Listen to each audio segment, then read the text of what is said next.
শীতকাল মানেই ঘোরার সিজন, তাই বলে সবাই মিলে এক জায়গায়, এটা তো ভাবতেই পারিনি। ফ্যামিলিকে নিয়ে গেছিলাম একটু ঘুরতে, তাও দেখছি এত লোক। তো প্রথম থেকে বলছি কোথায় গেছিলাম, কি করলাম।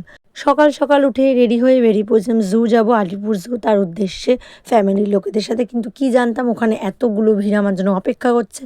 তো যাই হোক, বাসের জন্য ওয়েট করে 260 বাস বিধাননগর থেকে উঠে পড়লাম। এক বাস লাস্ট স্টপেজ চিড়িয়াখানা। যারা জানতে না অ্যাড্রেসটা তারা অবশ্যই জেনে নাও আর চলে যেও চিড়িয়াখানা ঘুরতে। আর চ্যানেলটাকে আমার সাবস্ক্রাইব করে দিও। আর দেখো, এখানে টিকিট কাউন্টারে দাঁড়িয়েছিলাম টিকিট কাটার জন্য। 5 বছর বয়স পর্যন্ত প্রবেশ মূল্য 20 টাকা, বাকিদের 50 টাকা।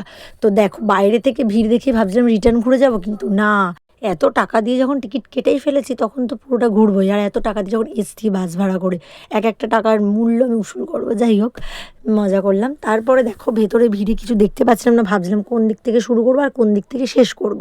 আমি যে দিক থেকে শুরু করি না কেন, তোমরা চ্যানেলটাকে সাবস্ক্রাইব করেই ভিডিওটা দেখা শুরু করো।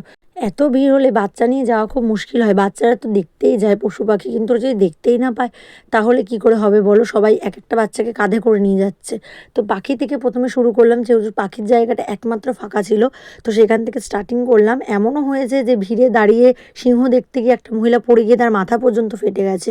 তারপরেও লোকের ভিড় এতটুকু কমেনি। ওখানে যে দাদাগুলো দেখাশোনার জন্য ছিলেন আর কি, তারা বারবার অ্যালার্ট করছিলেন যে সবাই সাবধানতা বজায় রাখুন, বাচ্চাকে ধরে রাখুন, যেখানে যাচ্ছি সেখানেই ভিড়। তাই পাখি থেকে আমরা শুরু করি, ওখানেই একদম ফাঁকা ছিল।